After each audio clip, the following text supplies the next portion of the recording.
Good evening, Free Enterprise, and welcome to the Highway to the Zemus Zone 4 round of 32 match between Soleras and Sorbius. And apparently, both of our runners have decided to name their characters the other character because they just really want to confuse us tonight. So, with GG's, y'all have succeeded in that already. I am Courant, and I am joined here in the commentary booth by Twisted Flax. How are you doing, Flax? Soleras, Sorbius, Soleras, Sorbius, Soleras, Sorbius. Okay, I think I've got this straight now. Yes. I'm doing fine. How are you? Yeah, I think the whole name thing might be the hardest thing about this whole seed and commentary experience. So, holy Moses, we are going to have ourselves a grand old time tonight. It's going to be a lot of fun, and it's great to have y'all here with us this evening. So, yeah, it's going to be a good time. We got ourselves some good runners here, and we have ourselves some interesting extra goals. We have a boss hunt, it looks like, all night tonight. Yes, we're going to have to find Asura. We're going to clear out Lower Babel as well once we get underground. And if I'm not mistaken, we actually do see a certain old bearded man in the name screen, which means our hero must be Fusuya. Well, that will certainly make the overworld pretty dang easy if they can get nuke or virus or quake, or if they start off with any of those spells.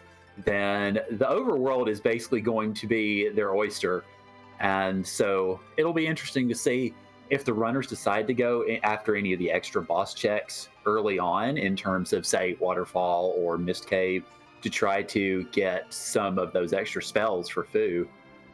Yeah, absolutely. Normally in this flag set for the tournament we've been using, you don't get a Fusia at all. So to be able to start with one could potentially give you a nice little boost to get through that early part of the seed. Again, you have to start fighting those bosses to sort of work your way through his spell list. But if he has a very good spell early on, I mean, again, you could just blow through the first third of the seed without breaking a sweat.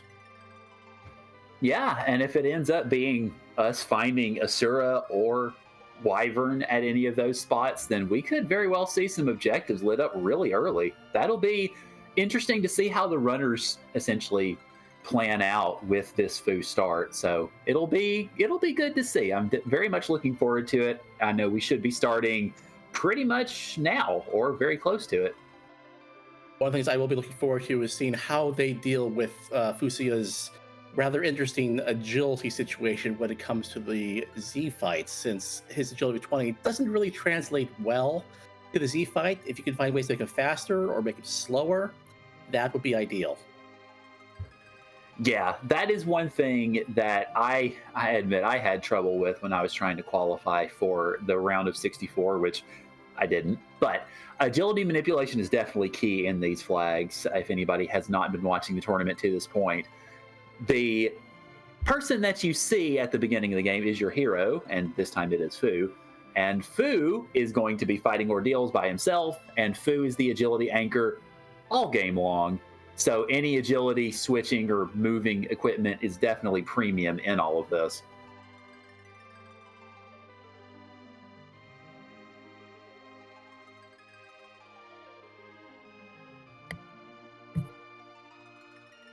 Right, you're looking for ideally either the Ninja Hat Crystal Ring combo, which you can find a Ninja Hat underground in shops usually, but Crystal Ring's usually a little more difficult. That'll take you up to 28, which is perfect. Or you can put on a Curse Ring, of course, but that will also decrease all of his other abilities. So it's a trade-off. How easily you get a Fusia to really work well in the Z fight. We have a meeting of the old bearded men here with Sid, and we have a tower key given to us by a lunar sparkle. That might be the wyvern we're looking for. Yeah, absolutely. We've got some good knowledge coming out of the gate, because a tower key is definitely going to make, whenever they do get down to tower, it'll be no keyless tower tonight. So they can go ahead and complete that in one fell swoop. And of course, that sparkle will tantalize them until they can get a Baron key. So we have the, as I believe they put it over in the UK, the OAPs, who are the stars of the show tonight. And we'll see where both runners decide to go once they get those objectives listed here. And All right. Looks like Sorbius is going to go ahead and go straight into Baron, and Soleras is going to check that Mist Cave boss, probably to get some more spells for Fu. I think when it comes to finding a partner for Fu, Sid is a great choice because he can get some very good early power. Just finding a decent axe or a bow or a any of the other items that you can find pretty easily. And by the time that his DPS starts falling off, Fu should be online. Over on Sorbius' side, he's taking on finding the free boss of King Queen Evelyn, the first spot. Definitely not where you want to see them because this is such an easy spot, but see what this brings in terms of spells and in terms of the second boss. Yeah, I mean, if you want to find free bosses to try to get spells for your Fu, there really aren't many better choices than those two. It was Drain, Toad, and Peep, and we got a cheeky little Golbez on the second spot. When you only have two characters, you're very happy to find a Golbez in a spot where you can beat them. Oh yeah, absolutely. Especially since, if I'm not mistaken, the packages that our characters get to send them off on their journey include some star veils, so they can use those, and Golbez can essentially just electrify himself. Right, although one thing you do have to be careful of is these are pretty much the only star veils you're going to find in the entire seed. You might find one or two in chests somewhere, but J items are off in shops for this flag set, so you're going to want to make sure you don't use too many of them too soon. But using one here is absolutely worthwhile. Yeah, I mean, if you wanted to essentially maximize the experience you could get out of this, make sure that Sid's the one that uses the Star Veil, and because considering that Fu is the hero, he's going to get experience no matter what. Looks like we've got Soleras taking a dive into Antlion Cave. He's taking some of these early chests here. Usually they are a bit on the lighter side in terms of things you're going to find there, just because of the way that the flag set weights these chests. But still, if you're walking by them and you just want to get some equipment to sell, or maybe hope to spike a good J item, these are good chests to loot. Absolutely. And Lord Goober calling me on my faulty memory. Yeah, there is no experience here. So the strategy would generally work out if Golbez were anywhere else.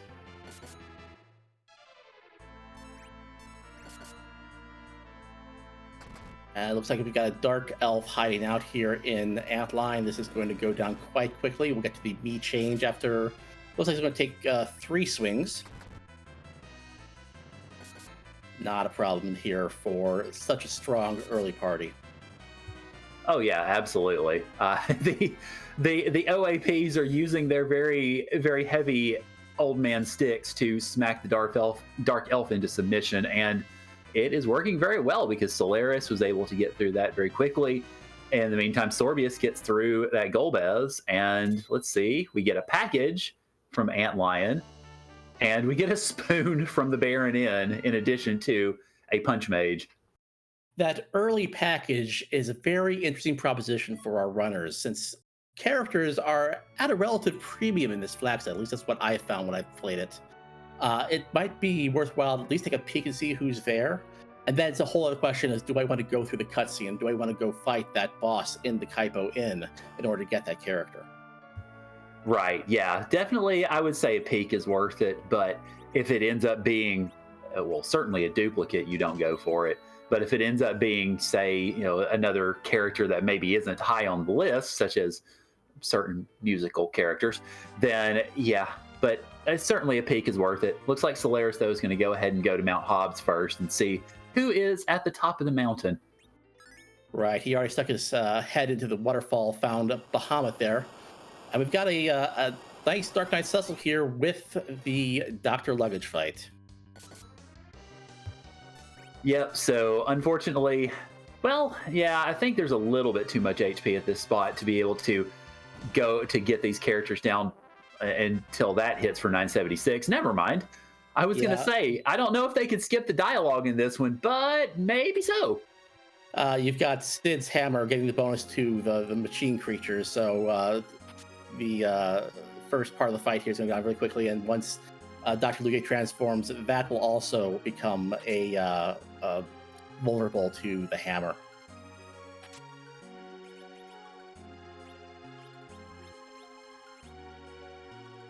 It looks like on Sorbius' side that his Fu has learned Ice 3, so we're up to some pretty strong magic early on, as you might find with Fusia.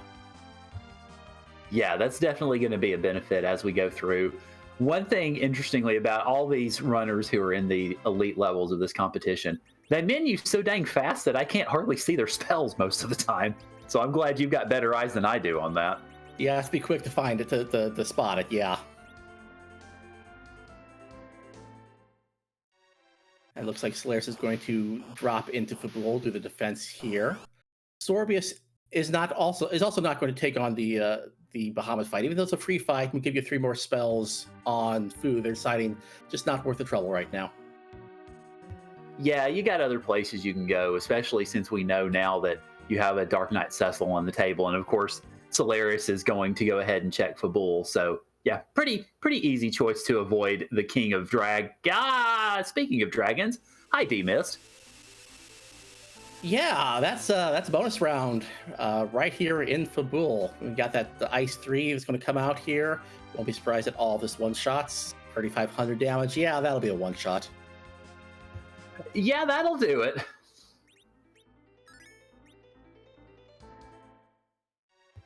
So now I would say this would probably be the ideal time to swing by Mist, because you've, of course, obviously got the Mist Dragon check. And you can go ahead and do that package check as well. All right. Or you can go do that Magma Key. You have options now. Now you've got the Underworld access. You can run down there, check your Feymarch freebies, get Sheila 1 active. Or yes, you can go ahead and... I think you almost should definitely go through Mist and at least check, see what Rydia's mother has for you tonight. Yeah, I think at this point, if I'm Soleras, I go dash by Mist, save outside, check the package first and see who it is, then reset, go check Mama, and then go drop the Magma Key into the well and gallivant around with the dwarves. Right, you've got several free checks open to you right now. You're in a very good position. You've got some very strong characters. You're going to want to do ordeals pretty soon in order to get that Cecil online. But otherwise, I mean, you do it right now.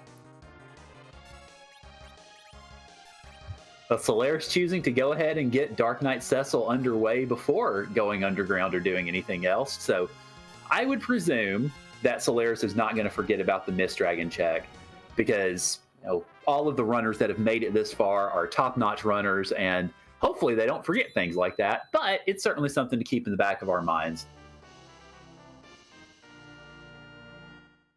That's right. This is a great spot for Soleras to get. You'll get 9 more spells on your Fusia. You'll get your Paladin Cecil unlocked. It really makes a lot of sense to do this check right now. And we've got a Sparkle. Possibly our Wyvern.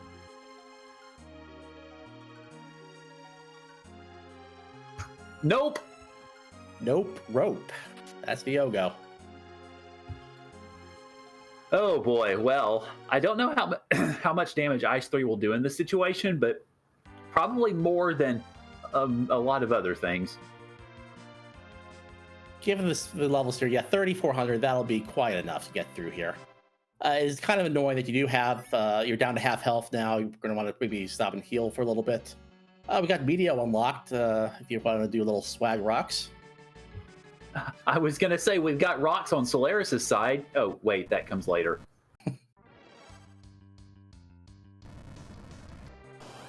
And we have Antlion here. This is, normally with you got the Sid, you got the Cecil. This might be a kind of annoying boss with the counterattack, since neither of these guys can really do anything other than swing a sword. But Ice 3 has something else to say to that.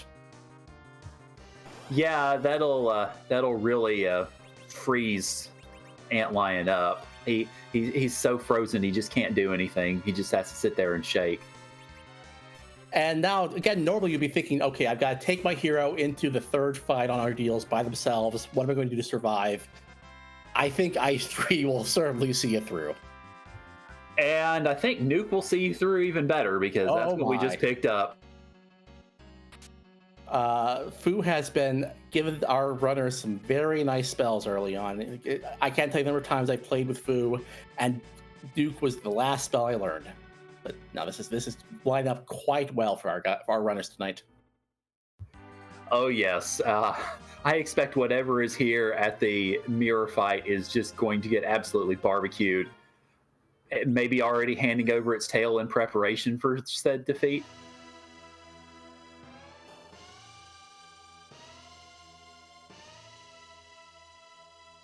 One officer, three soldiers coming right up. Yeah, well, with a group like that, it's understandable why you would see them be put on ice. Otherwise, yeah, nuke all day, I think. Well, we have Sorbius taking off the Demus as well, and also gotten the package from the Antlion Cave, so he will also have the full collection of Mist collectibles. Yes, available at your local store today.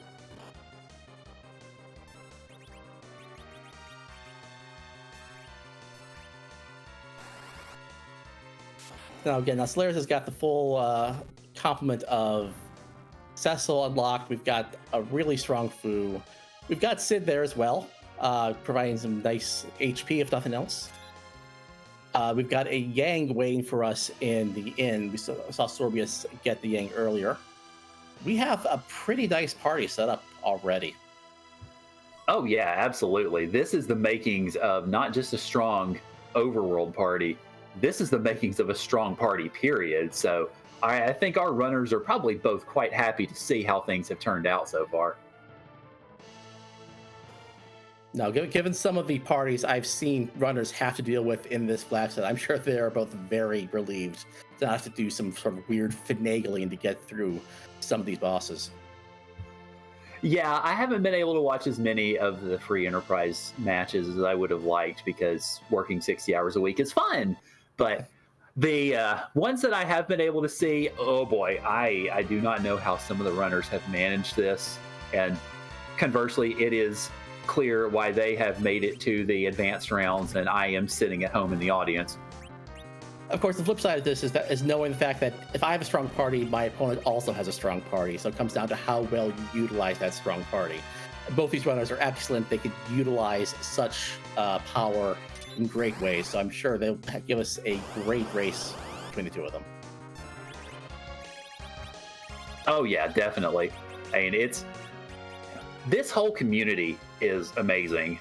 I mean, even during qualifiers when you had 100 plus of us scrambling around to try to get 64 spots, it was staggering all of the great names that you saw even down further in the list, so to speak, which just spoke to how good this community is, just how good all the runners are and how deep a field that we had for this tournament. And especially now that we're getting to these rounds of 32 and such, it is just amazing to see on a, well, almost hourly basis, considering how closely some of these matches have been scheduled together. No, we certainly have had a lot of great matches so far and a lot of great matches to come. I do want to point out Soleras using the Venom cast out of the Fusia to make sure that they do not get locked down from Golbez's initial casting here, and is able to choose which of his party members is going to go down here and chooses to nuke Cecil out the fight so that we can have Fusia survive and immediately nuke Golbez out of his shoes. That is a really nifty strategy. Yeah, absolutely. And going ahead and deciding to take down Cecil, I'm presuming to facilitate a slingshot later on. Well, I think it's just more importantly, just not the Fu got hit by the summon there, because after all, there's no experience in spot here. Yeah, that's the second time I've forgotten that. I think somebody should tattoo it to my head at this point. But then you wouldn't be able to see it. Well, yeah, true. But it would give me an excuse to look in mirrors more often. I'm sorry, I've been doing stuff for Dragon Warrior Randomizer. My brain is a little skewed. Soleras finds some cabins there in Baron here. That's usually one of the things that you do want to look out for, is because your initial starting kit doesn't contain any camping gear. So you'd like to find some tents. Cabins are good, a little expensive, but either way, you want to probably grab a couple of those to if you have to do like a moon dive, for example, to make sure that you keep your health up. Yeah, in the way that these seeds are set up, anytime you find tents or cabins, it's a good find, because I know one of the things that I had some issues with in my own qualifiers was sometimes running out of such things and then ruining the day I was born because I did not remember to find any of those. So definitely a good thing to find, especially since you're already there. Yes, it's really good to hit those item shops in the places you're already going to, just to see if there's anything worthwhile there. Soleras is dropping the Babbitt key down the well, going to the underground. He has not checked Mist yet. I wonder if he's going to be coming back after doing the freebies in the underworld. Yeah, well, we shall find out, because of course, given what is underground, he will have to come back up after doing the Yang check in the Self Cave. Of course, go back toward Sheila and get that taken care of. So hopefully when he comes back to do that, then you'll see that Mist check there. Also, no worries, Detain. I do things for a few different communities, so they like to kind of rag me whenever I mention that. So yeah, no worries at all. We got Soleras checking the first boss here, at least. It's some vanilla dolls waiting for us behind the throne. I like having a little vanilla. I mean, generally I like chocolate more, but vanilla is good too. One thing I've noticed is neither of these writers have really done a lot of looting, and that makes sense since you're starting out with that food. I mean, looting is not going to be what unlocks the seed for you, but it does mean that you're sort of lacking in good equipment for Cecil. I think I saw a silver staff on Soleras' side. Hey, speaking of character checks, that's a sand ruby, so that's a free character in Kaipo if we want to check, see who's sleeping in the bed here. We also do have the character waiting for us potentially with the package if we want to check that as well.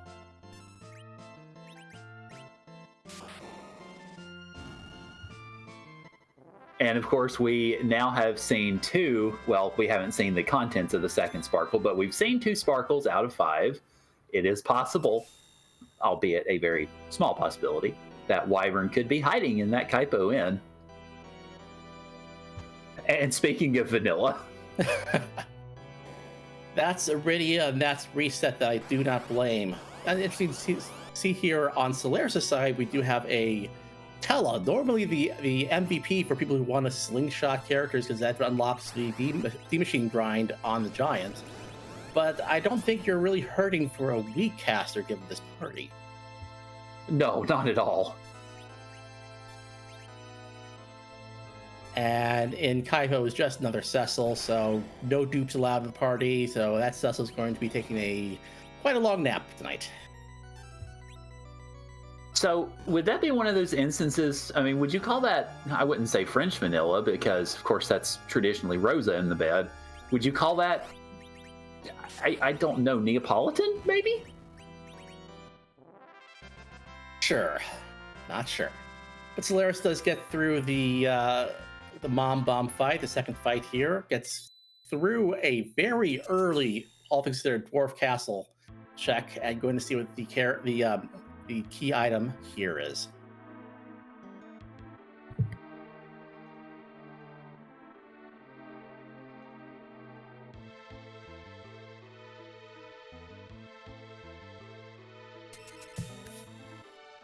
Meanwhile, Sorbius, having dropped everything down, having checked everything in Mist and Kaipo, go ahead and get down underground as well. See what route he chooses to take. Meanwhile, Luca, for us, gives us, well, even more vanilla.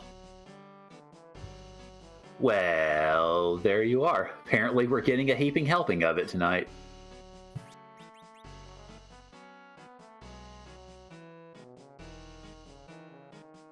We've got Sorbius checking the equipment stuff here, back here in Agar, yes, thank you. And normally you don't see people checking that much because it takes so long to walk back there. You're blocked by so many NPCs that a lot of people just don't spend the time to go down there. Gets a bandana for his troubles, though. Yeah, those NPCs are some of the most irritating in the game, but of course the main reason to check those shops is try to find that curse ring to be able to agility manipulate as necessary.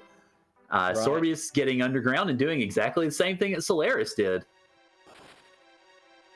It makes sense with this party because you have a lot of power for this point in the game, relatively speaking. Normally, you don't have quite so much strength with this food because normally, again, you don't normally have a food. So having this as power, coming into Dwarf Castle where you might normally fade it otherwise, it makes a lot of sense.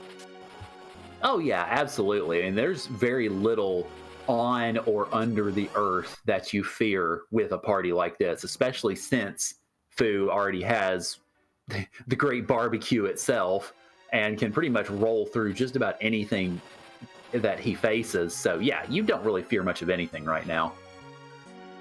We've got Soleras doing a little save scumming down here on the way to Feymarch, getting some really nice equipment for his troubles. We saw a heroin robe, we've seen a Gungnir spear. It's great stuff for people we don't have. Yeah, well, I mean, it'll just be great gifts to give them whenever they do arrive. Maybe, possibly.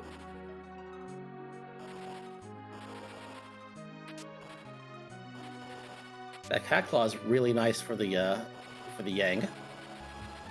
Oh yeah, definitely. That's the one piece of equipment outside of the Aegis shield, I think, that was really good for characters that Swag Medio, that we already have. Sorbius giving the people what they want. They want rocks, they get rocks.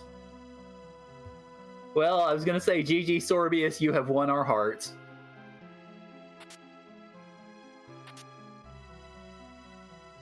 Got Soleras now, having looted most of what Feymarch can give us, finds that darkness crystal. We've got the entire seed open to us now. The only question is how you want to approach it.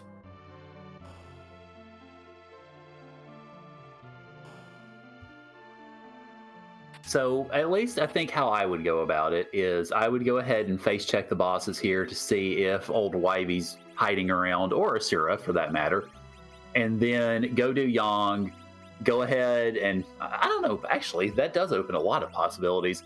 I think I would still, though, probably go ahead and clean out the underworld while we're here, because we're already here and we have a pretty strong party. So at least that's how I would go about it. What would you do in this situation, Flax? It's a really good question. My first reaction is always grind your party as soon as possible. And just get those levels up. You're going to need it eventually, and it helps you get through the rest of the seed as soon as possible. But one thing that's stopping me from doing that right now is that on Soleras' side, we already have 7 key items, and we've got a really strong party right now. It might be worthwhile to stay on the Earth, do some more of these checks, like clear out the tower completely, and see if you can find 10 key items, which would make your grind a whole lot quicker.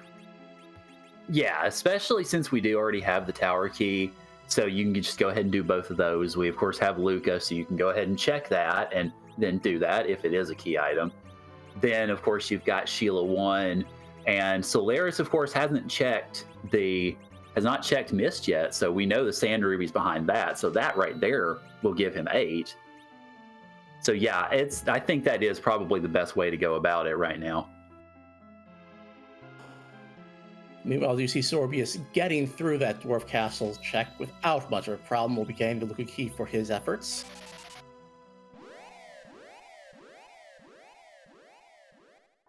And Soleras exiting out of Feymarch. I didn't catch who was down there, but given the fact that he didn't seem terribly excited to check any sparkles that might be down there, I don't think they're probably worth our trouble.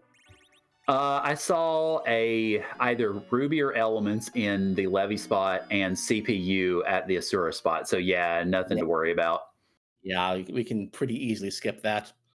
Yes, Soleras is saving outside of the tower, and with that tower key in hand from our starting item, makes a lot of sense just to go up here and clear it all out.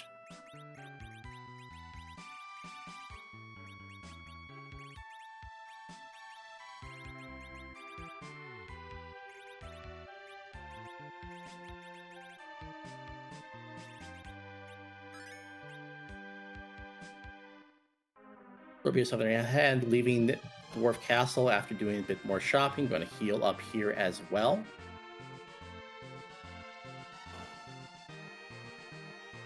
And yeah, right now, as Dreisleiser mentions in chat, I think we are really searching for something to give Cecil, because right now we haven't found anything good for him to swing. Yeah, definitely. And so that then sort of begs the question, do you think either of these runners, either before or after they go after these bosses, do you think either of them are going to start looting through here looking for those trap chests? The trap chests here are really easy to defeat, and it looks like that might be what Sorbius is doing. At least getting that TR from the first chest. It's definitely on the table. If you wanted to try to spike a good item here, I don't hate that strategy. Yeah, usually I think the way that I would go about it is probably loot my way out of the tower, because, well, you have Leviathan, who just went down in a heap of bones for Soleras. And then, of course, the tower key boss is, oh, well, that was the tower key boss. And then boss at top of tower is probably not going to be too much of a fuss either. So, yeah, I would say go ahead and take them down and then start sort of looting your way down, try to find something for Cecil, and essentially take things from there.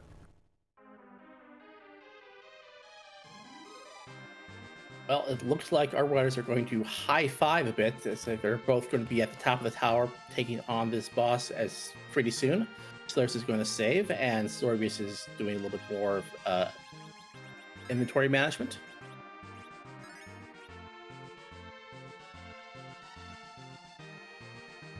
All right, so let's see what we have here as an objective boss for the tower.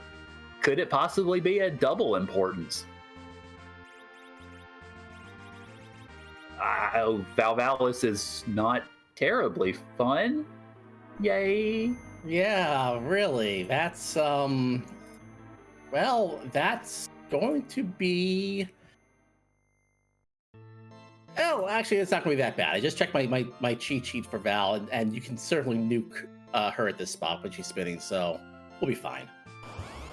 Yeah, fair enough. I mean, of course, the big shtick with Valvalis is her high magic defense. And this is a spot where there's one of the few spots, if I remember correctly, where that's not quite so much of a thing. I swear, sometimes it feels random which spots are high magic defense and which ones aren't. This one, luckily, is not. So yeah, this nuke's going to go through at full power. 7,200 damage. Yeah, this is just fine. I was going to say, yeah, should we call this one dueling nukes?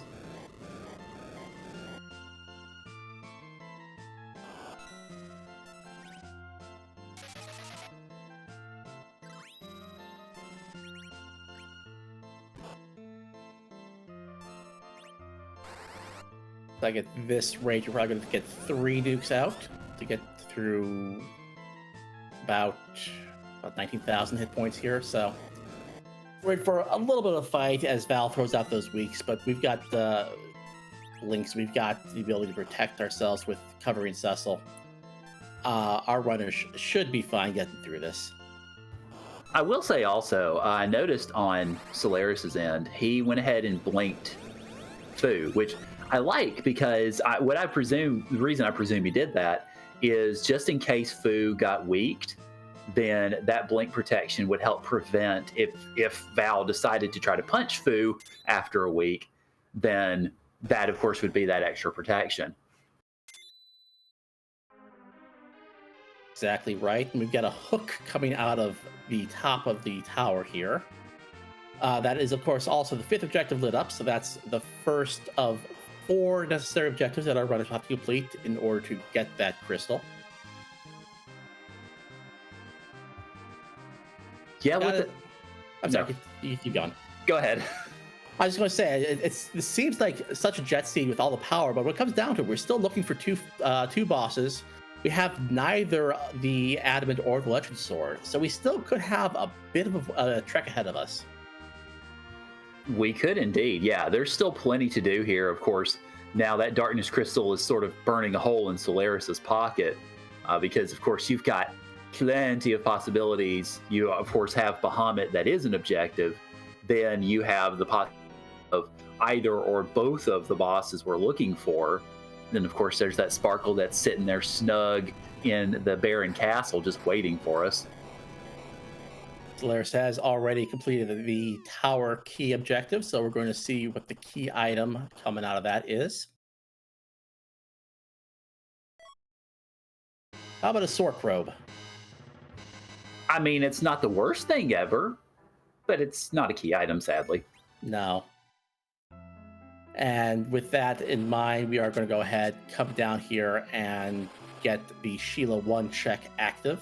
Sorbius didn't do the tower key check on the way up, so he's just going to go here and say hi to Leviathan. Hopefully he healed up. This is one of the things you learn, is that you don't want to come into this fight at low HP, because you find a Leviathan and you find an Ogopogo, it's a really unfortunate wipe. Yeah, that would definitely make for a very rough day, especially you walk into this boss fight, you think, it shouldn't be too big a deal, and then that happens. Ugh.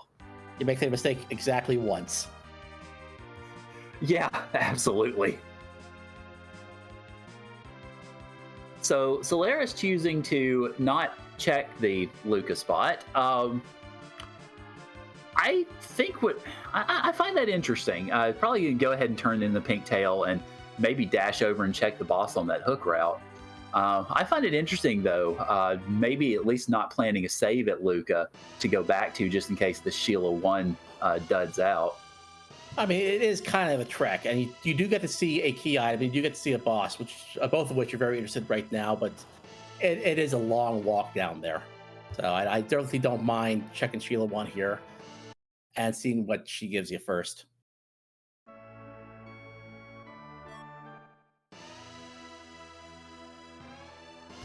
That's a nice shiny bow.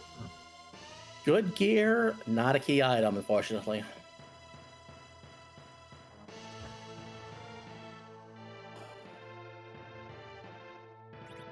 And chat pointing out that Soleras is still fading the D-miss check. That is indeed true.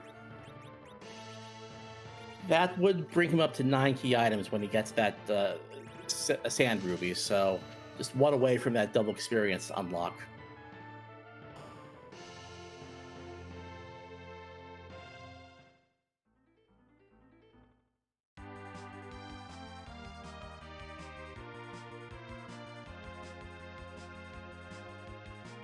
It does look like he's going to turn in that pink tail. We are obviously still looking for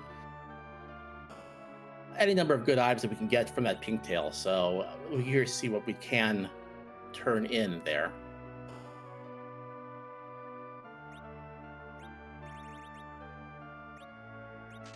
Meanwhile, Soleras finds a very nice supply of Ether 2s. That's one of the other really nice items, either getting Ether 1 or Ether 2, to help keep your MP up, especially when Fu is your primary spellcaster.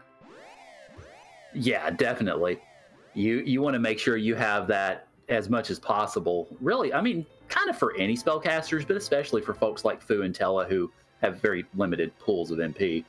Especially if you're planning a grind fight, either a D-Machine fight or possibly maybe a back giant fight. So White Shirt, again, decent item.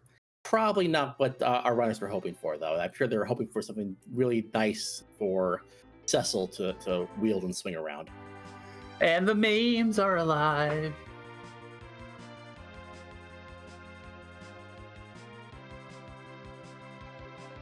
So now the question is for Soleras, where to?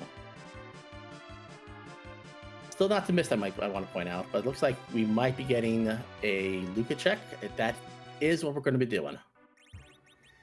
Yeah, and I was going to say what makes it even more, I wouldn't really say galling, because we know what's behind D-Mist. And of course it is key item, just not super key item per se.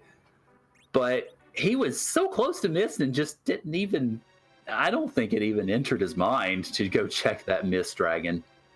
I'm certainly hoping he hasn't forgotten about it. I mean, it isn't anything worthwhile except for being a key item that would potentially bring you to 10 key items. If, for example, we find either part of the sword or the adamant here. But it is one of those things that you just, especially if you're on stream, you've been playing for half an hour, and then you realize that, oh, wait, I completely forgot to check Mist 20 minutes ago. It's not a great look as a runner, I must say. At least spread by experience. Yeah, it's one of those things. I mean, it's if you remember it in the middle of a race, then I have a feeling your brain goes straight to, oh God, what if it's something important? What if my opponent checked it X amount of time, X time ago? I'm behind. What can I do? Et cetera, et cetera. Yeah, it just, as chat was mentioning, nerves are fried, and that could potentially just kind of crisp them a little bit more, so to speak. Absolutely, we're in the round of 32 here, and every race from here on out is just more pressure, more higher stakes. So absolutely, do not blame our runners for making any sort of misstep, even in something as small as this. Oh yeah, absolutely. I mean, as well, that could yield something. As much as, of course, we up here in the booth are sitting here saying, this and that, and they're not turning around or what have you. The racers themselves, of course, anybody who has been in a race like this, full well that them nerves do things, and people will make decisions that you can objectively look at and go, wait, what the crap? And the answer is nerves or something to that variety. Yeah, that's right. Baron Key there, you obviously do have to walk that out because it does unlock progression. It's the 9th key item on Soleras' side, so again, very tantalizing close to that double experience bonus, which is, especially if you're planning to do a grind, is really big because we did turn off the life glitch for this tournament, and that's extending a lot of grinds to a rather big time sink. So anything you do to make those go faster is a really helpful thing. Oh yeah, absolutely. I mean, since you're this close to 10 key items, definitely that's what you're thinking about right now. So Soleras is trying to run glitch this Odin, try to get some more turns in, and does pull it off. That's a great job for him. One other thing I just remembered is that we did see a Sparkle as the first boss in Baron, so that's another reason to bring the Baron key out. Yep. That could unlock an objective, could unlock all sorts of things. So definitely nice going for Soleras on that one. The Thunderclaw on Yang certainly did some work there. Nuke did work. And as Dryzalizer points out in chat, Tella with the save. It's a big virus cast, and now we get to have the fun experience of warping out of the cave because the devs decided, sorry, exit's not going to work here. But yeah, warp, sure, why not? Yeah, well, the joys of having a required story scene at the end/beginning of Luca Cave in OG. So yeah, drat you programmers. We're seeing Sorbius do a dive here into Evelyn Castle. There's potential to find some really nice loot here, and if you haven't come up here before, earlier in the seed, this is sometimes the place that you start. If you have a starting party that is really equipment heavy, coming back here now is also a good move. And if you wanted to, you can also pretty easily deal with all the trap chests here, and it gives you 3 more chances to find a really nice potential item. Yeah, it certainly does. And we have ourselves a Mad Ogre chest to start out with. Meanwhile, Soleras is back up to use that Baron key and managed to stick the landing in the underground while on the way out. I'll say, at least for me personally, if anyone ever sees me drive the Enterprise around during a race, they will revoke my license very quickly, so I can understand. Yeah, I'm pretty much the same way. I think I bump into just about every piece of land on the blue planet while I'm flying that thing around.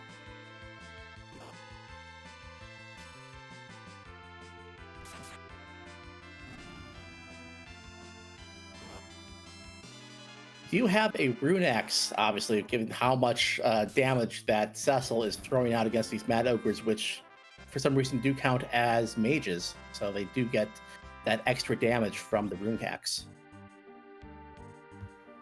And we got ourselves a Bahamut for the Iridia that we know is a thing, but isn't in the party. If our party was weaker, I certainly would not mind grabbing that Iridia and slingshotting it. Oh, it's just a plague here, so that's not the Sparkle we're looking for, unfortunately. Yeah, that's an unfortunate womp womp. But it goes down very quickly. Not much to stand up against Nuke.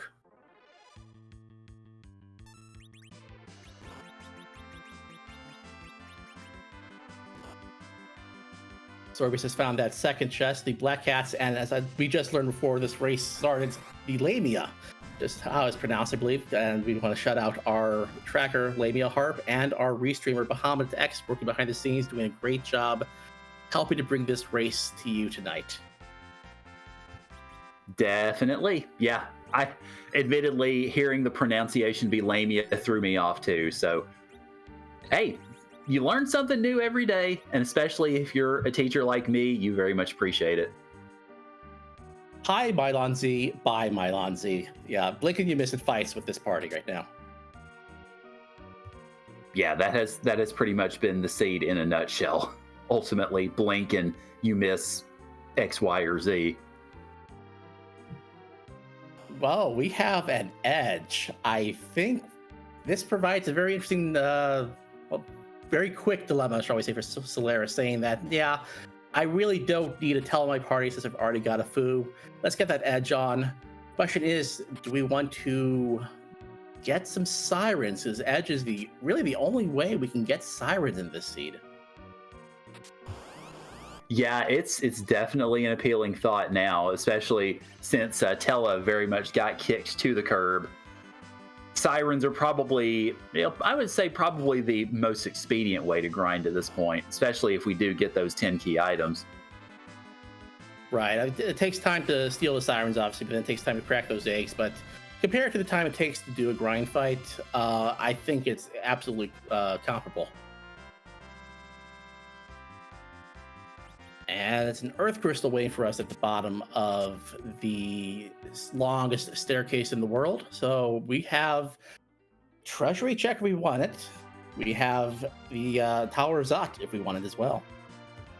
We also have everything coming up ninja in the Baron shops. Holy Moses. Well, it makes sense. We've got the ninja and Baron, so there you are.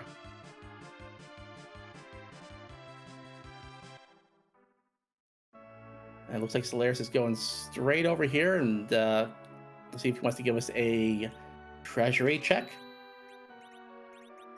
Yes, it does. Looks like we're going to be able to play everyone's favorite game, Rate That Treasury.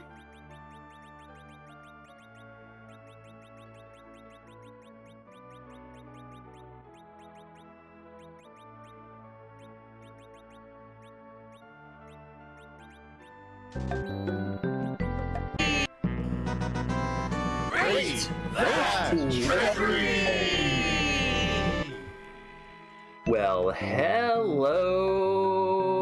Crystal Sword. That makes it all worthwhile. Yep. I think we might see, we might even see the more persnickety judges grade that a 10 out of 10. Yeah, going through there, I was like, okay, I saw Siren, which is, whatever. We got Edge. I mean, there was Full Moon, which you can back row Edge. That's nice. There's, that's a Crystal Sword. Never mind. It could be 13 Cure 1 potions and the Crystal Sword, and it's still a 10 out of 10. Yeah, this oh boy. I mean, we already had a power party. We already had the ability to nuke everything into orbit. Now we have the ability to swing everything into orbit as well. This is, Z better go ahead and start shaking in his boots, because I don't think whenever this party comes against him, I don't think Z's going to have much of a chance. So the only question here right now is you've got a potential to find 2 other characters up here in Zot. We know that of the potentially 8 characters available to us, we've seen, I think, 6. We've seen the 5 that we have in our party, and we've seen Iridia. So there's still a possibility to find 2 more. Are you looking for anyone else in your party? Or are you happy with this party right now? I mean, honestly, the only thing I'm looking for right now is a dedicated white mage, so that Fu could do more sort of damage spell slinging in a Z fight, but that's really about it, honestly. I'm on the same page. I might even not consider bringing in another white mage, honestly. I know that Fu is strong enough to get you through a Z fight. So, we've got an very interesting spot for the gauntlet here. One of the few enemies who takes a look at your crystal sword say, yeah, that tickles. Yeah, indeed. So, on the subject of kind of party and party members, given the composition of the party that we have with Soleras right now, assuming that Soleras does continue and does keep this party, do you see a search for that Mad Ogre chest? Of course, we know where it is now, for that Mad Ogre chest in Evelyn to steal some Bakai? It would be great because with that Fu being your only source of white mage, you do want to have another source of berserk for the Z fight, just to make sure that you don't get taken out by those black holes. So I definitely think it's on the table. I don't know if these guys are going to want to do it, or they think that, I feel comfortable enough just going by themselves. Yeah, and it's of course worth mentioning in this context, Soleras has, well, I mean, you actually have the Mad Ogre chest on the hook route as well, but in terms of just Evelyn Castle itself, Soleras has that option. Sorbius no longer does, because Sorbius took all of those trap chests in presumably search for a better Cecil weapon.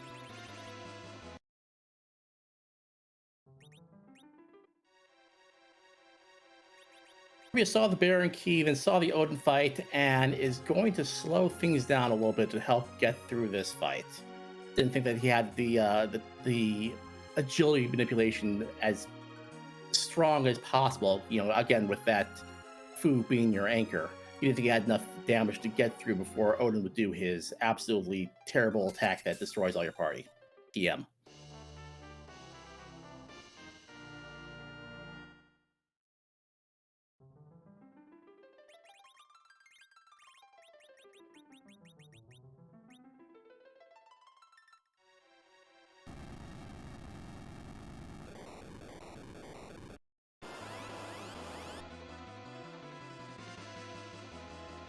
And meanwhile, Soleras has gotten through all the fights of the gauntlet, and is going to go ahead and see who's waiting for us in the second half of Zod after doing a quick save.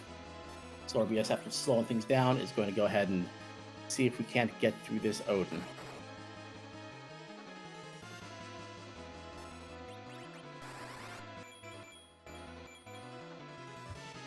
Hey, look, it's Asuka's best boy.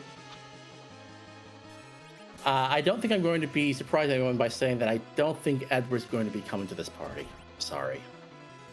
Get rid of Fu! Get rid of... Wait, he's the hero. We can't get rid of him. And we wouldn't want to anyway. Get rid of... Never mind. Get rid of Crystal Sword Cecil and establish dominance. And get rid of the third Cecil, too.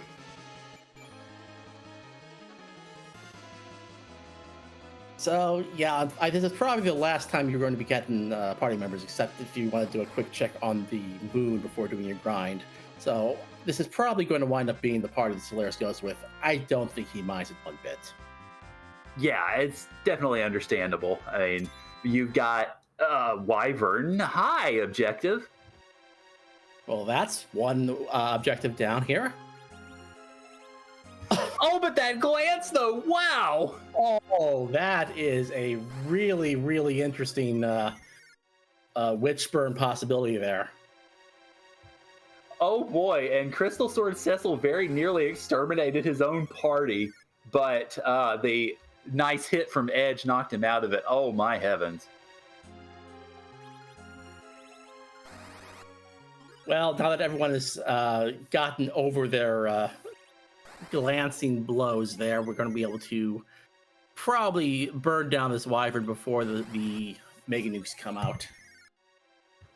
I will admit, whenever that Alt Gauntlet went down, the first thought in my head was, I wonder why Soleras is saving. And as it turns out, there's a reason why Soleras is in the top 32 of the tournament, and I'm sitting here in the audience.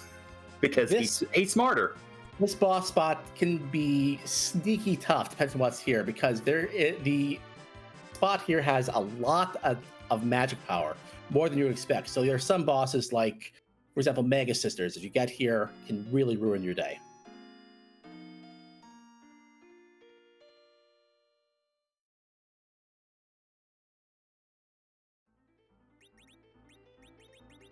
Yes, that is a wyvern found, a wyvern defeated. Soleras is 2 objectives down, 2 to go.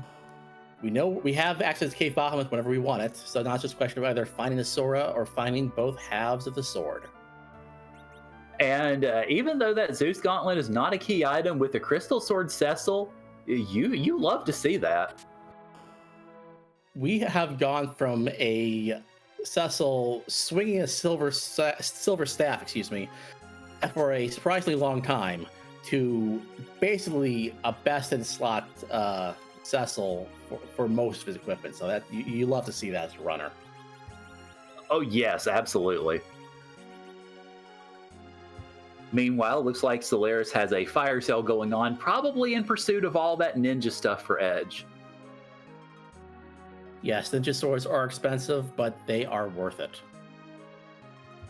Oh yes, absolutely.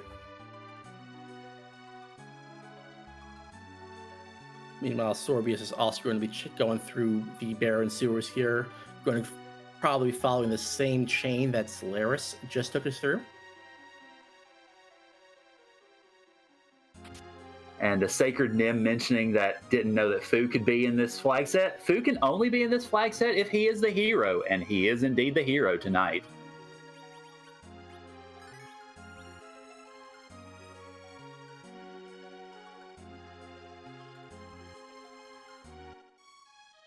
And it looks like we are stopping outside the peninsula where you can grab these eggs that have the yellow dragons in them. They have tons of experience. Soleras has that 10 key item bonus, so he's going to be getting 68k per shot. He's got 3 sirens to go through here. Probably not enough to get him to endgame levels, I don't think. Well, if he gets freebies like that, maybe this might be quicker than we thought. I was going to say, I think that might be the first time I've ever seen an egg drop a siren, so it must be a very rare drop. I don't know the probability of it off the top of my head, but it is quite rare, and you always love to see it. Oh yeah, of course. I mean, if you're going to get another, I think that ends up being, that's 200, a little over 200,000 XP between at least the 3 sirens that he had. Hey, you get another free 68,000. Why not?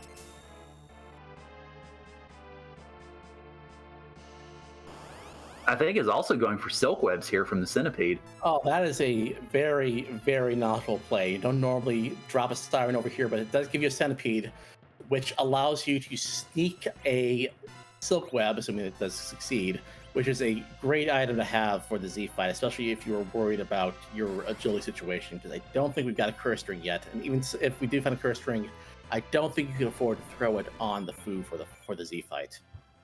Yeah, it's definitely a heads up play. I mean, because given the party that we have, if you don't end up getting Buckeye, or even if you do, you want to commit your Fu to being able to either attack or heal and not have to worry about throwing out a whole bunch of slows.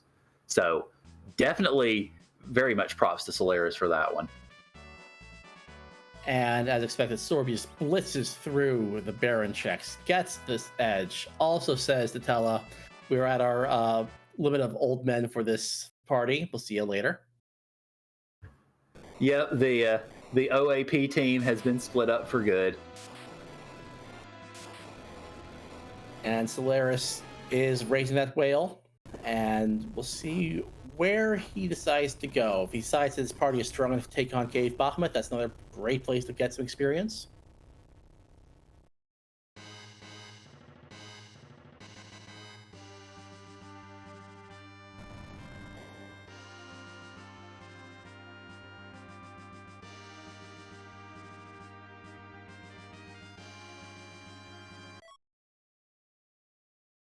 And yes, there's that Earth Crystal for Sorbius. We're all willing him to go to the treasury because he's going to like what he finds down there if he goes.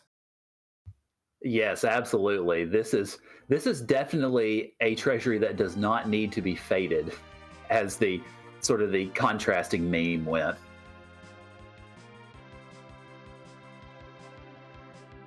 First up for Soleras is going to be a check of the character sitting on the lunar dais.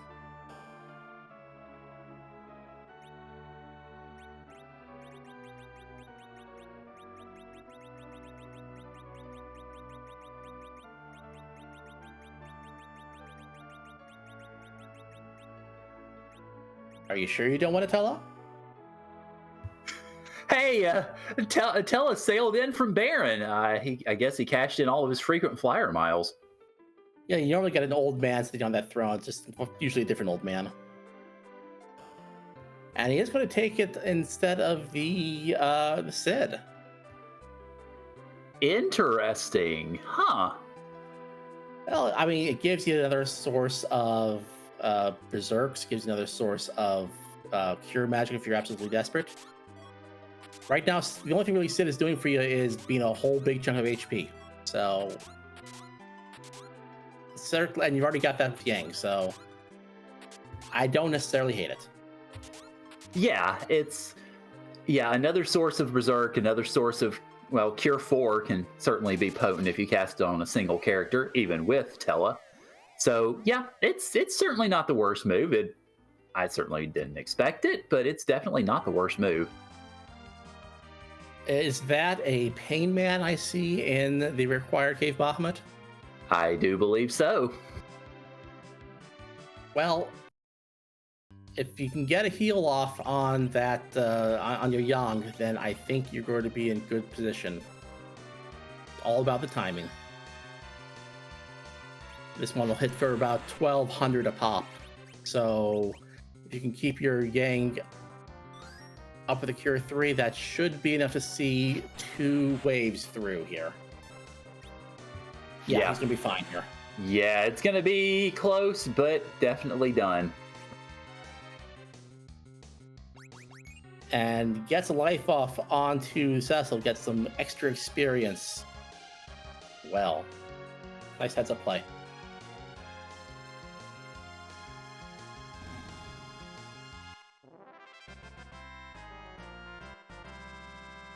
Sorbius went down, grabbed the crystal sword in the treasury, but decided to fade the Zot check right now, which is, as we know, unfortunately, because that is where Wyvern is hiding today. And did someone say Power Shirt? Yes, I believe Cecil said Power Shirt. Hi, here's my shirt, Cecil. Put it on.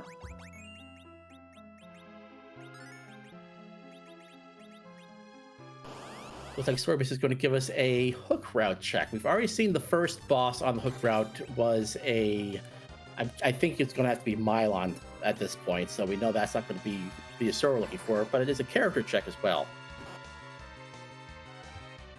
Yeah, it'll be interesting to see who it is down here.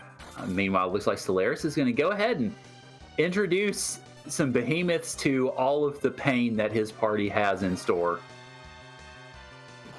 Yeah, these things are practically free at this point because Cecil is going to auto-cover all the weak, low HP party members, which is everyone else.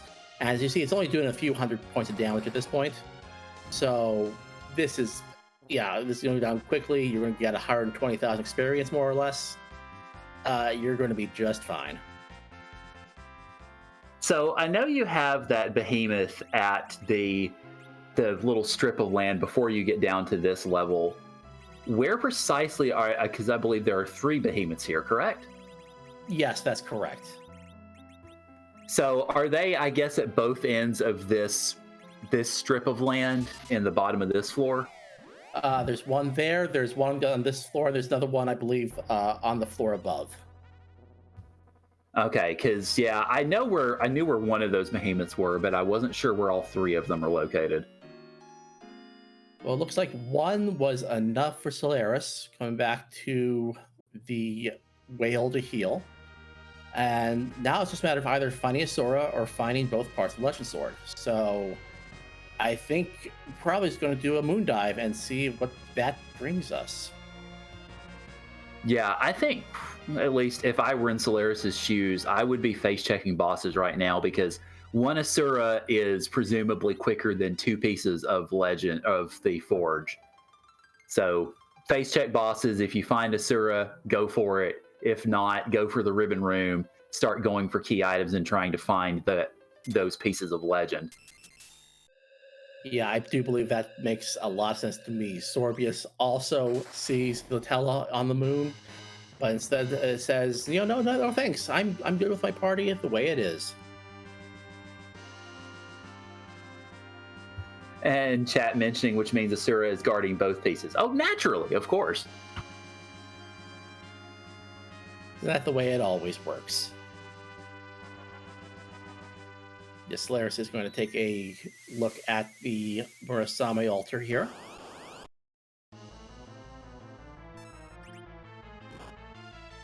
How about an Octobomb? Oh, I guess calamari's on the menu for Soleras' party this evening. I mean, you got that Thunderclaw. Yeah, that's going to help out a lot as well, along with all the other high-powered equipment that all the other party has.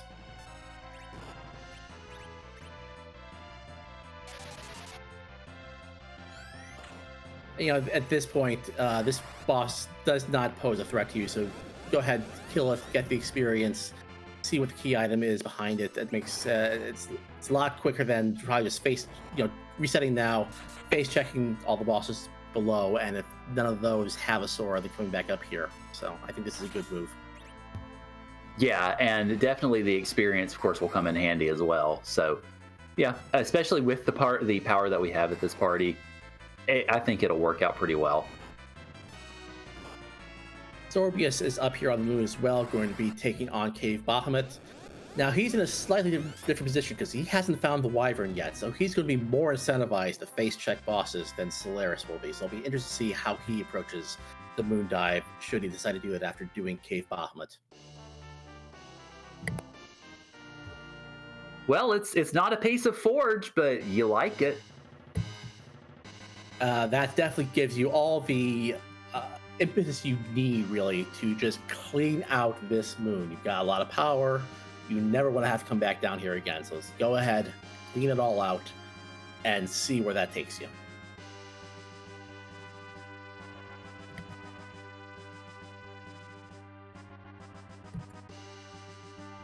Yes, it may be a zonk, but it is a very nice zonk. I mean, because they got it laminated, and you know it's very shiny if you look at it in the right light.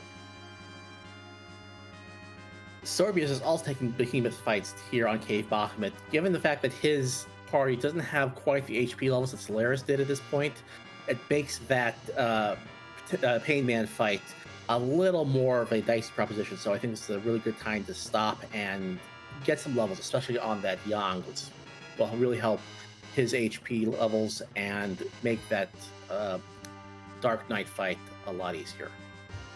Yeah, absolutely. And getting 13 levels on that edge also does not hurt.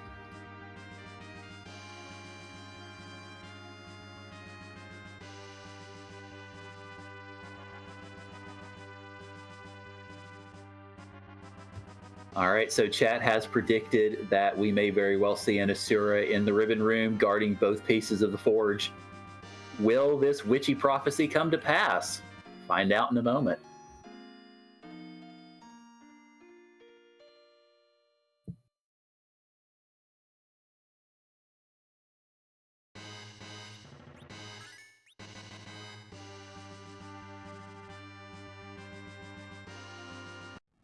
Sorbius does find that second behemoth fight on the lowest level of Cave Bahamut on that little bridge there, so we were talking about earlier. We've got a Dark Imps fight here, which is about as free as you would want at this point. It is, yeah, there's your stone. Go ahead and cast those instant KO spells. You got them.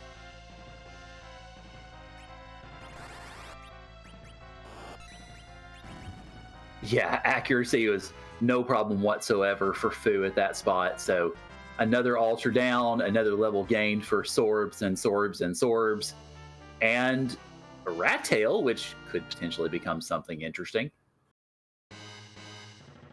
Well, chances are it's not going to be something interesting at the moment, so yeah, we're going to go ahead and keep moving down the line. Let's check out this Ribbon Room.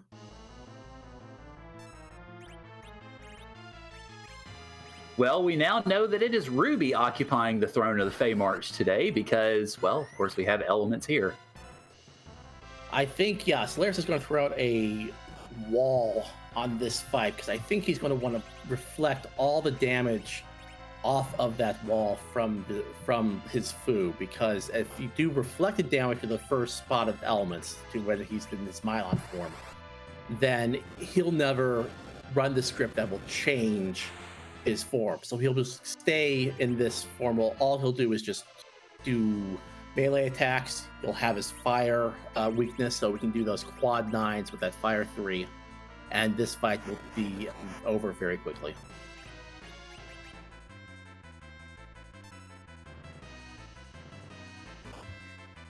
Having Cecil use the crystal sword on elements is a nice touch for that reflect strategy that you were mentioning.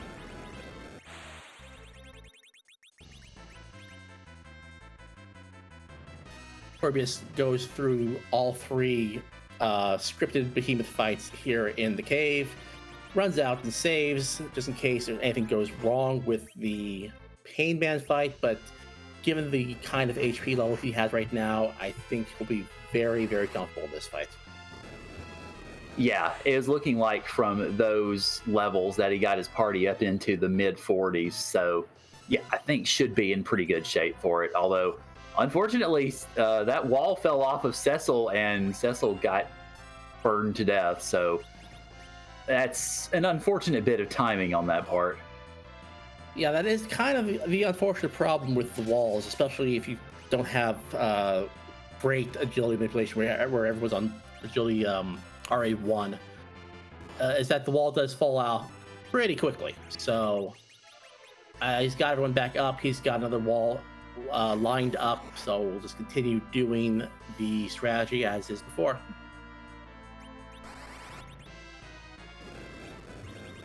So this is going to be another question from he who has not played all that much Free Enterprise and played even less vanilla FF4. What exactly does Curse do? I believe what Curse does, and correct me if I'm wrong, chat, because I don't see it that often, is that it basically drops your attack multiplier by half. So it makes you weaker. Okay, fair enough. Also, well, we were about 33% correct about the whole ribbon room thing. Asura was not here, and we didn't get both pieces of Forge, but we did get the Legend Sword and the Pan. Well, we've got some very interesting chains to complete once we get back down to Earth. Now we've got 2 outs to Gomo. We can find Asura, and we can find the Adamant. And I have to imagine that Soleras is really hoping to find Asura because, you know, we're already on the moon. He'll have the crystal. We want to go back down to Forge. Hey, there we go. This could be over pretty quickly. Yep, go, go, go, go, go.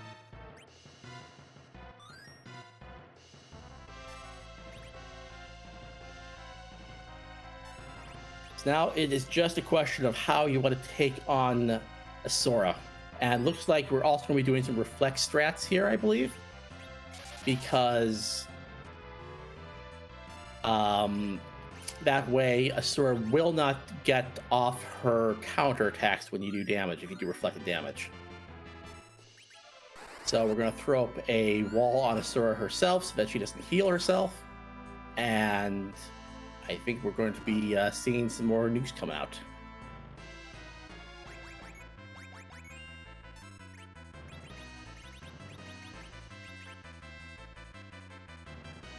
No, it looks like we are going to be doing more of a standard Berserk strat here. Yeah, I mean, really with the party that Soleras has right now, I think either strategy would have been just fine. With Crystal Sword Cecil, and I'm assuming that Edge just threw the spoon. The Berserk strategy definitely works. Nuke strategy, I think, would also work too. So, yeah, definitely either one would work. Asura is not doing very much at all. Being reflected, then you have no healing. So, I think Asura is going to be gone, and Soleras will be in full-on go mode in mere moments. This is going to be quite a push for Sorbius, because even if he does find the Asura down here, which I'm sure he will, he's going to have to go back to the Earth no matter what, either to forge the sword in case he finds both parts of the sword up here, or to find that wyvern that was hiding out in Tower of Zot. So this is not looking great for him, unfortunately. But Soleras does get through the Asura fight. That is 4 objectives lit up. That is the crystal. And now the question is, yes, do we swag walk? Do we just forgo saving and just say, let's go straight to Z with a second Zeus gauntlet? So how about more power for your power peoples? You know, we've been saying a lot about how much good equipment Cecil has. Let's not sleep on that edge. I mean, he's got some really nice stuff as well. Yeah, absolutely. This party is loaded for bear right now. So the only issue right now is I don't like the agility situation because Fu's agility starts at 20 and will always be at 20. And I don't think he can do anything to manipulate it. So that might be a little dicey, but I think he can manage it given how much power this party is packing. And he is giving us that swag walk. He is saying, I don't care if I'm not going to lose this fight. I'm going to just I'm just going to go ahead and go straight to Z.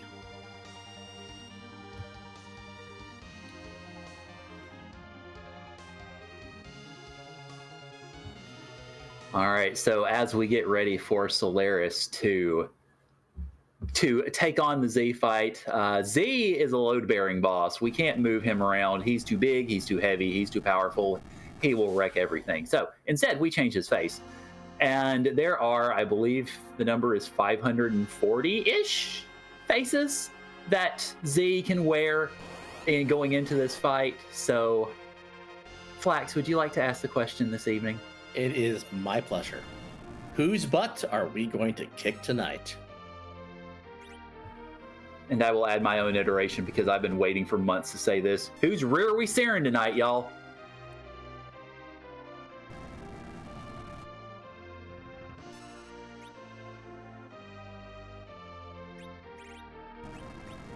Hey, I'm Southern. I can't help it.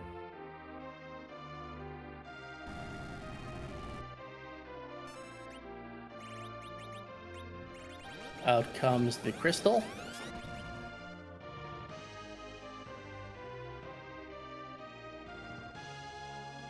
And we've got...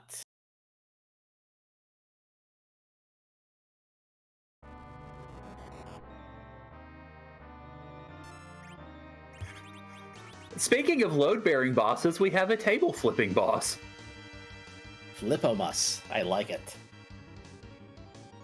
I've never seen that one before. I don't know if it's new or not, but that is really well done. Yeah, I have not seen this one either, so looks like it was a great one for us to commentate tonight.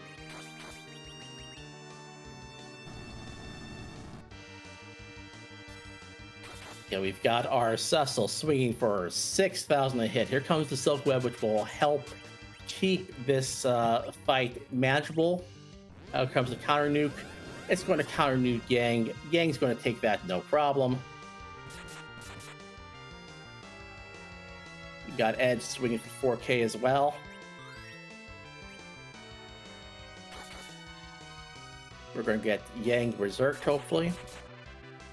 And it's just going to be a question of, can we burn down Z's hit points before he can cause us any problems, either by black holing our berserks or by doing a rather nasty big bang. I think given how much damage is coming out from these Zerkers, I would not bet against Soleras getting through this without seeing another big bang, but we'll see how this is going to be managed. Yeah, it looks like those berserkers are averaging probably about 10 to 12,000 HP per round. So, yeah, it's certainly a chance. We'll see how that timing goes.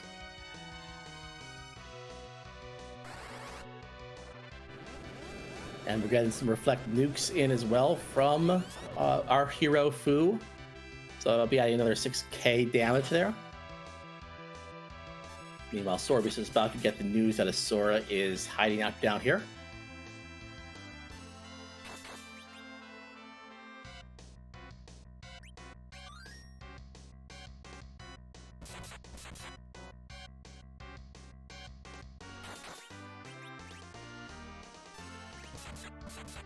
I have not been keeping track of the damage, but given the fact we haven't seen a big bang yet, I had to imagine that Z's onto his second phase by this point.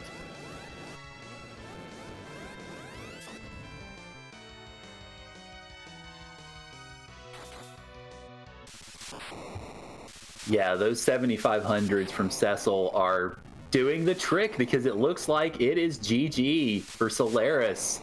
So Soleras has finished, has won this race with an official time of 1 hour, 16 minutes, 16 seconds.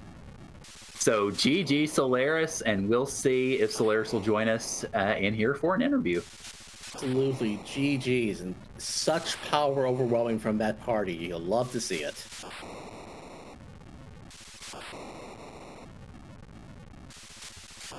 All right, and we are joined in chat by Soleras. GG, Soleras. Hi, thank you. So the first question I'd like to ask is, how about that party? Yeah. Wow, how about that Fusoya? For about half the seat, I was just like, I literally don't care who joins. I have a Fusoya. But pretty happy with it at the end. Pretty overpowered.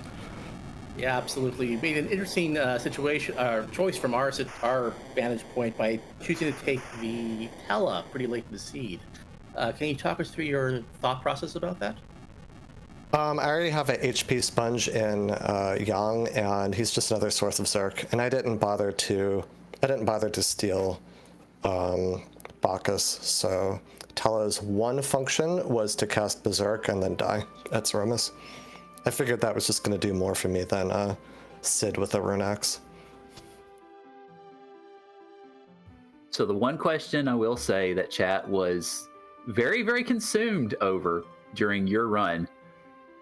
Did you forget Demist, or did you fade it intentionally? I completely and utterly forgot about it. Completely, utterly, without fail, just deleted from my brain. I'm very lucky that turned out to be, I'm gonna guess, the Sand Ruby. Yeah, it was a Sand Ruby, which led you to a duplicate Cecil, so overall it wasn't the worst case scenario, although there was an interesting spot in the middle of the seat. We're wondering if that was going to be your 10th key item. Where was that Demist even? I swear this was not that long ago, but I can't even remember. I was thinking if I had seen Demist or not, and once I was on the moon, I was just like, I don't remember an hour ago anymore. Oh well. Yeah, it's like time dilation when a race happens. Yeah, absolutely. I feel you. It was at the Febul defense. Oh, it was Febul. Yeah, I just ran it right over and completely forgot about it. Oops. It's too bad it didn't have anything. It would have been one of those things I would have never lived down. Oh well, let's just call it the Galaxy Brain play. Hey, when it works, it works. Yeah, we can go hashtag never punished on that one, I suppose.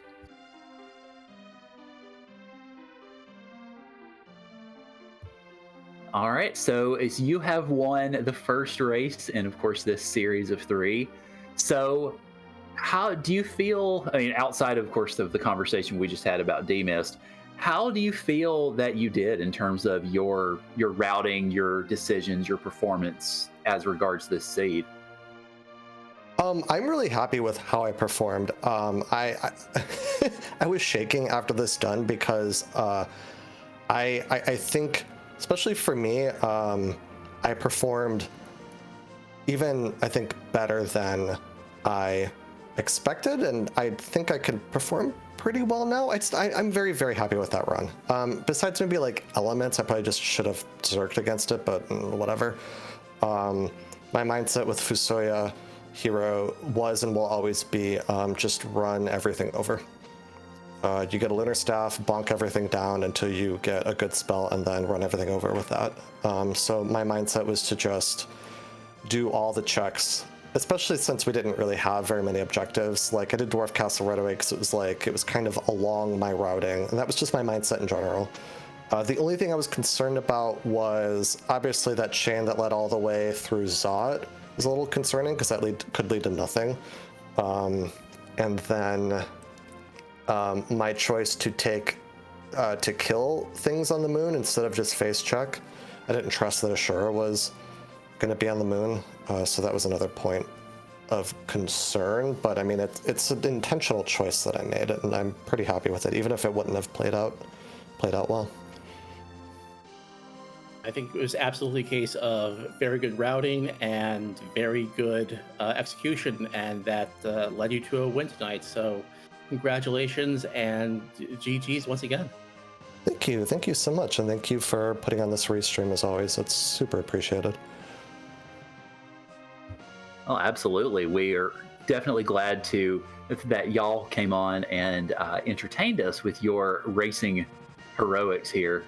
As we see, the adamant apparently was the pan turn in from Sheila too. So if anybody was curious, there you are.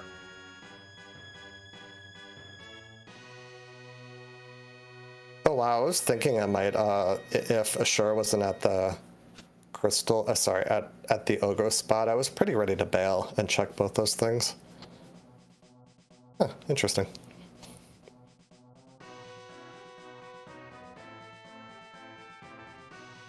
Yeah, Sorbius has yet to find a wyvern, so I think we may end up seeing that check from Sorbius's side, and so we may very well see a forge after all.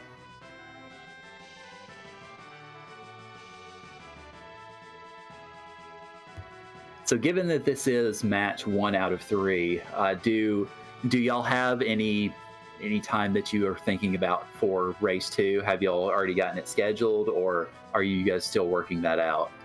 Yeah, we just got it scheduled.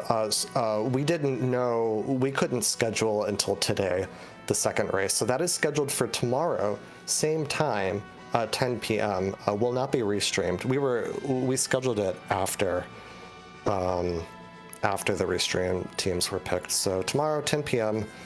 Will be game 2. And then if we get a game 3, probably Friday or Saturday. Time to be determined. But yeah, I'm looking forward to it. You never know what these flags are going to give. Sorbius very easily could take it the next game, and we could go to a game 3. Very, very easily. He's a great runner. Absolutely. You never know what can happen in a 1v1 race. It's always very exciting to watch. I have one last question for you that I asked very early on. I do need an answer, since you were the one who drafted this portion of the bracket. Did you intentionally draft a Soleras versus Sorbius match to trip up any restreamers who have to talk about this? I don't know. What do you think about my character names? Considering that Sorbius pretty much did the same thing on the other side, I argue it was a vast and overreaching conspiracy. I chose him as a opponent because I knew it would be a really good matchup. The names being similar is just a very funny coincidence, but I'm here for it. Hopefully it didn't screw y'all up too much. No, we just had to spend the first few minutes of the restream sitting here going, okay, Soleras, Sorbius, Sorbius, Soleras, Soleras, Soleras, Sorbius, Sorbius, so we could work it all out and not have our brains turn to mush in the middle of it. Perfect. So yes, you've been spoiled as to what we comment, at least for the first few minutes of your seed. We just endlessly say y'all's names. Oh, I can't. I cannot wait to watch this one back. I mean, just in general, but also that's amazing. Once again, thank you for providing such a great race. And even though you won't be restreamed tomorrow, if you want to catch these two race their second race, you can get a Kadjar link off of the Discord. I highly recommend doing that. And if we do see a third match between you two, I look forward to seeing that restreamed as well. Yeah, absolutely. Thanks so much again for having us. Thank you, too, for being on commentary. Thank you, Lamia Harp, for the tracking. And thank you, Bahamut X, for first time restreaming. Big shout out to all of you. Thanks so much. And y'all have a good one. Likewise, you too.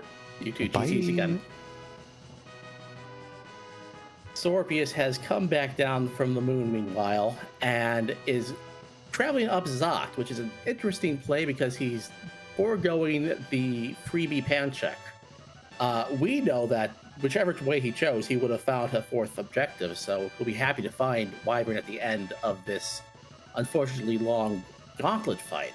but he'll be in go mode fairly soon. Yeah, this is one of those instances where pretty much wherever you go, there you are, because we know that Wyvern's at the end of this, and we know that, of course, the Adamant is at the end of the pan. So pretty much Sorbius will be into go mode fairly shortly here. I don't expect that he's going to be too much longer in terms of finishing this seed. And certainly, definitely well done to Sorbius, even though this race didn't go as he would have hoped. Still has done a very excellent job nonetheless. Yeah, absolutely. This can be a very testing flag set. And so to get this far, as well as just do so well, I tip my hat to him. Yeah, absolutely. And Soleras mentioning the efforts of the Restream team, also go ahead and emphasize or reiterate, or both, that Bahamut, you have done a fantastic job so far as a first-time Restreamer. It is a skill that I definitely don't possess myself, so hats off to you. Hats off also to Lamia, doing a great job hitting the tracking and keeping our heads on straight. And thank you, Flax, for accompanying me in my first time in a free enterprise booth in a while. So it's good to have a fellow traveler to assist and to keep me company. And shout out again to Karen, who's done an amazing job co-commentating with me as well. Hey, I do my best. I did a late night DWR seed last night, and I'm doing a late night free enterprise tonight. So, hey, might as well. I mean, it's a great time. I'm just gonna be a little tired in the morning when I have to get up at 5:30, but hey, it's definitely worth it. It's been a lot of fun hanging out with y'all. It's definitely worth it. Of course, I speak as someone who does not have to get up at 5:30, but you know. Yeah, well, that's what you get when you have to go to the gym before teaching 3 classes. So I just choose to do that all that early in the morning. So Sorbius getting through the gauntlet, going to pick up Eddie and Cecil number, I think that was the second Cecil we'd seen at this point, or third, or I forget. That Wyvern with Glance, though, not going to be fun. That, since he did not save between fights, we have to hope that he can break through that glance spell pretty quickly. I think he's going to be able to do it because he's got just so much HP, but you have to hope that he just doesn't swing his own party to oblivion. Yeah, essentially, in this instance, you have to hope that Crystal Sword Cecil does not just completely go maniacal on everybody else.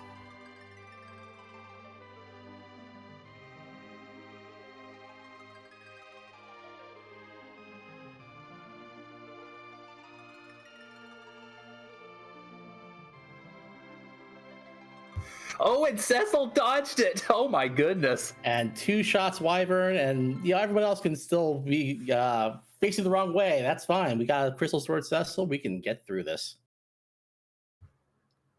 Yeah, but Cecil was still sitting there running that right direction, just in solidarity with the rest of the party.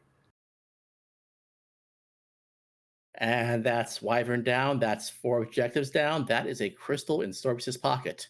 Unfortunately, he didn't get the pass when he was on the moon by fighting that the Octomom fight on the Murasame altar. So he's going to have to take the walk down, but he's still on his way and shouldn't have much problem given the fact that he's got as much power, if not more power, than Soleras did when he took out Z.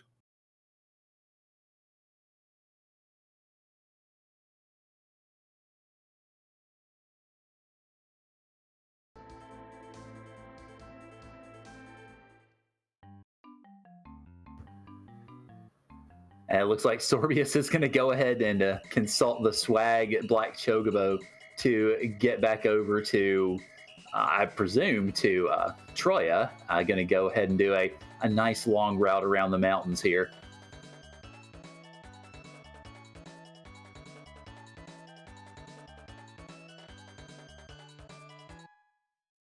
Well, I think he's going to more the hero of the people here. Give us a music check. Yeah, there you go. I mean, definitely of course, music is always fun. We always want to see music at some point or hear it, I guess. And so, definitely cheers to Sorbius for that. Very classy move. Sorbius, of course, has already seen the dot done, so knows that Soleras has taken the race. So, definitely good show from Sorbius to give everybody a little fun and just to enjoy the seed for all that it's worth tonight. Absolutely. I always look forward to hearing what randomized tune from our collective pop culture past will be on display in this seed.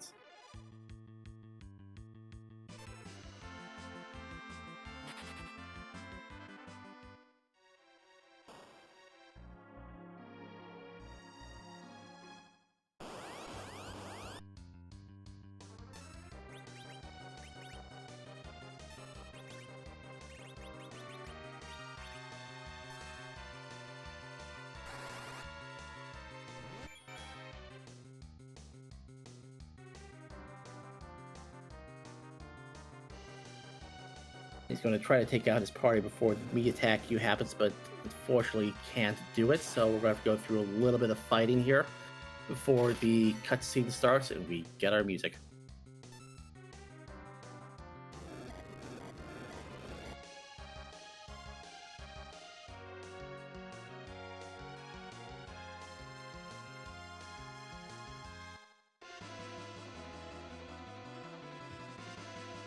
All right, so thanks to the efforts of many in our community, including most notably Calmlamity and Xenocat, we have lots of music in store for you. So let's go ahead and see what DJ Shredward has on the harp for us tonight.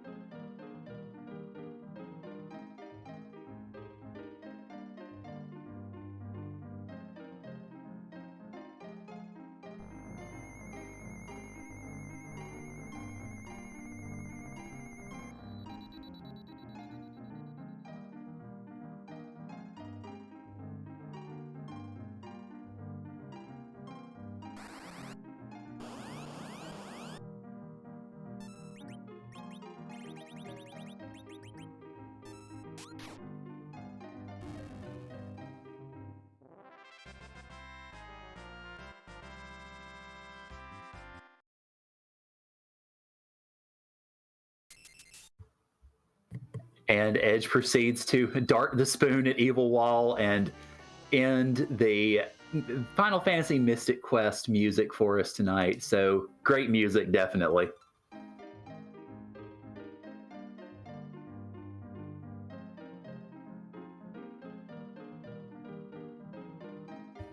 So it looks like Sorbius doing a little bit of, I think, what I ended up doing during one of my qualifiers, or maybe one of my practice races for the qualifiers, was do a little bit of a dance to the music to accentuate it a smidge. And it does look like that now that the magnet effect has worn off the dungeon, we're going to get a little bit of sneaking here to get those Bacchus wines into our inventory. Yeah, of course, Sorbius choosing to not take that Tela on the moon. So the availability of those Bacchae will definitely help out as far as speeding up the Berserk process. Meanwhile, looks like Yang is going to, unfortunately, take some blows to the face here.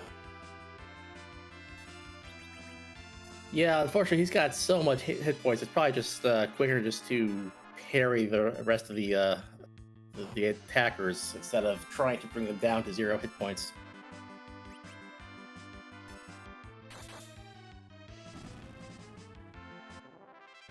And yes, 3 boxes later, and Sorbius feels comfortable with his equipment and is going to exit out and go on a little sojourn down the moon.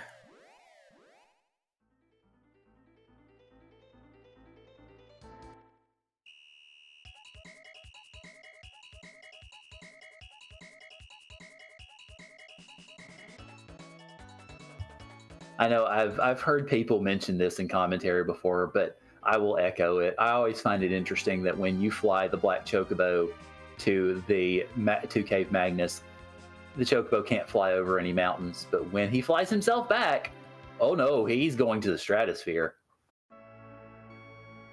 Pilot is a heck of a thing.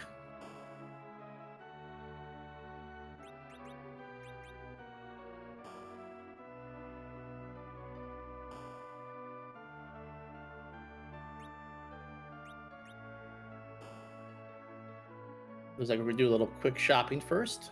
Trying to think of what he needs that can be purchased at these shops here. Probably look, yeah. Scythe Marshall in the chat says ethers. I think that's what it is. I know Soleras found the ethers pretty early on. I don't think Sorbius has found them either. And given the fact that we have only have food who be our healer, we want to make sure we have enough in the tank so that in case we do have some issues with Z, we can heal through them. So that's a good shout. Yeah, absolutely. I mean, you would hope for that anyway. You'd want to have that security anyhow. But of course, since Sorbius has already seen the dot done, has already seen Soleras finish, or at least the fact that Soleras is finished, no reason to not take this as securely as possible. Make sure that this is a one and done Z walk. Go ahead and make sure that you have everything in place so that you can just blow Z completely off the moon and enjoy the end of the bad guy. Yeah, absolutely. And while we have another walk down the moon lunar subterranean, I just want to point out that tomorrow we've got another full slate of matches in the round of 32 ready to go. At 7:30 p.m. Eastern, we're going to have Back Shinobi and Night Dew face off. That'll be on RPG Limit Break. Starting soon after that at 8 o'clock on Free Enterprise here, we've got Castro and PK4787. And then on 9:30 on Randomania, we have Rybon and Scratch Dragons. So another really strong slate of races for you tomorrow. Absolutely. I think I'm going to have to do some VOD watching in the next couple of days because sadly I will be working during all of that. So nuts. But hey, that's what VODs are for. Absolutely. If you ever miss a race that you really want to see, you can watch it from the VODs on our Twitch channels, or you can go onto YouTube because these do go onto YouTube thanks to the hard work of our community who cut the VODs and post them there. So thanks always goes out to the great community here who do a lot of work behind the scenes to make tournaments like this so much enjoyable for all of us. Yeah, definitely shout outs to everybody, not just the folks who have been behind the scenes, of course, on tonight's race, but this sort of an endeavor with 15 qualifiers and then best of 3 rounds for the round of 64, the round of 32, and I think it's going to be 16 and 8 as well. Then it's going to go best of 5. That's a lot of races. That's a lot of stuff to be done, a lot of VODs to be cut, a lot of everything, and it is very much to the credit of this community that y'all have been able to do so much. And I say y'all because this is the first time I've been able to do anything, but it is very much to the credit of the community that this endeavor has gone as well as it has. So definitely appreciation to everybody for that.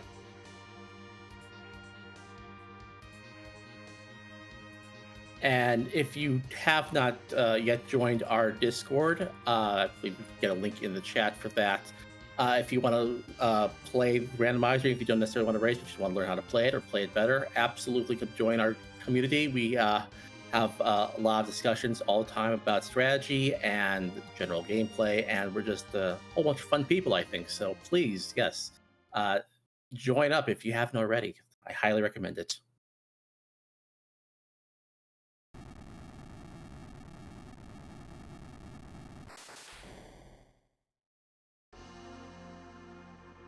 In the meanwhile, after giving us a very entertaining diversion, Sorbius has come down here facing off against his own Blippomus. And again, given the amount of power and the amount of levels that he's got right now, this should not be any issues for a racer of his caliber.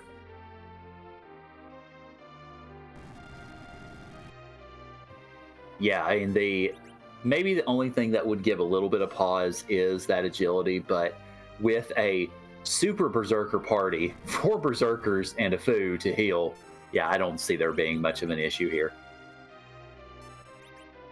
He parries around until he gets to the foo, who will throw the crystal, and he gets his Bacchus Twines ready.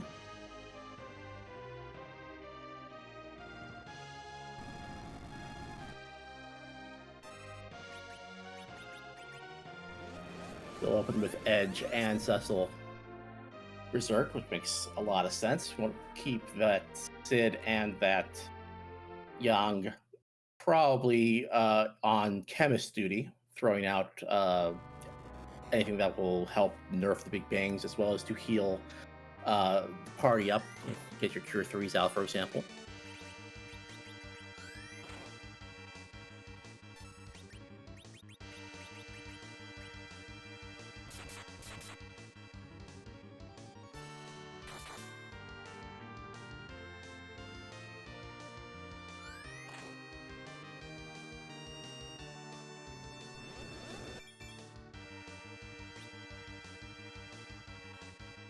And yeah, throwing out that crystal to use to get the nuke reply in order to nerf that first big bang.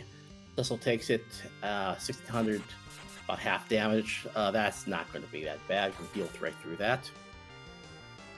I think, if I remember correctly, that nuke response on Sorbius' side was about the same percentage of the affected character's HP as it was on Soleras'. I think it was about might have been half of Yang's HP for Soleras. So I don't know if that means anything at all or if it's just my brain being weird, but I find that interesting.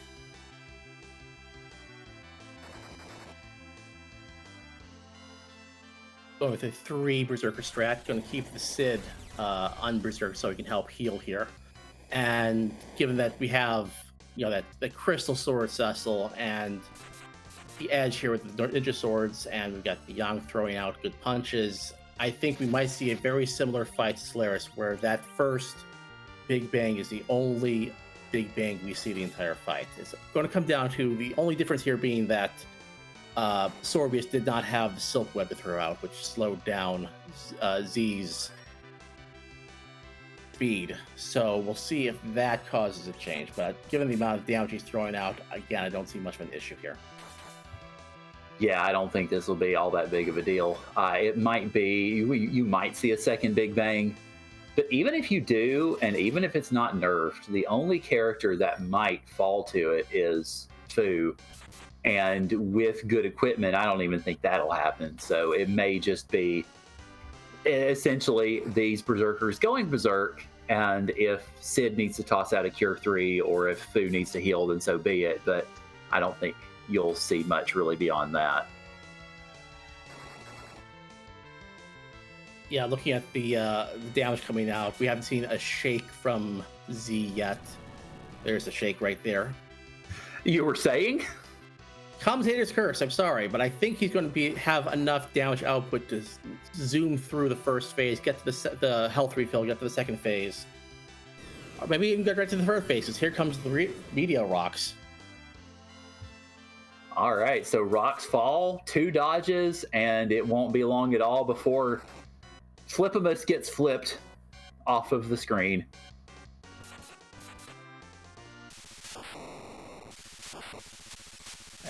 Looks like a shake to me.